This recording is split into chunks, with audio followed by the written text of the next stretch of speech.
आगाज के साथ ही सयाह सरसों के दिलफरीब खेतों का मुशाहिदा करने के लिए जोक दर जोक आ रहे हैं। सरसों के खेतों ने जिला गांधरबल में दिही मंजरनामे को एक सुनहरे मंजर में बदल दिया है, जो कि दिलकश फूलों से मजीन है।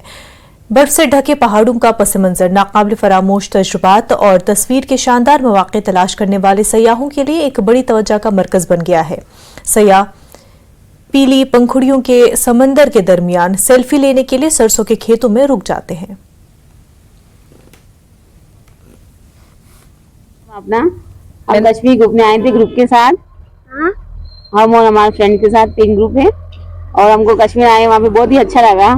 पहली बार ही आए लेकिन बहुत ही अच्छा लगा। और सबको हम यही गाइड करेंगे कि आप कश्मीर घूम के आए। यहाँ पे सभी जने अच्छे ही थे, हमको सारे होटल में भी सभी हेल्पफुल थे। सारी होटल भी बहुत अच्छी थी। सुबह खेत में हमने यहाँ पे फोटो भी खिंचवाए थे, बहुत ही अच्छा लगा हमको यहाँ का। मेरा नाम मुकेश जैन है और हम हमारा ग्रुप सुमित तोशनीवाल, अनिल वाफना, सब जने हम 3 फ्रेंड्स हैं और यहाँ कश्मीर घूमने के लिए आए राजस्थान भिलवाड़ा से।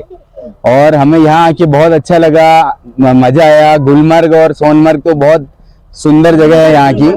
और सभी लोगों से मेरा यही है निवेदन कि यहाँ आइए, घूमिए और बहुत अच्छा माहौल है यहाँ पे। और यहाँ जो पार्लिमानी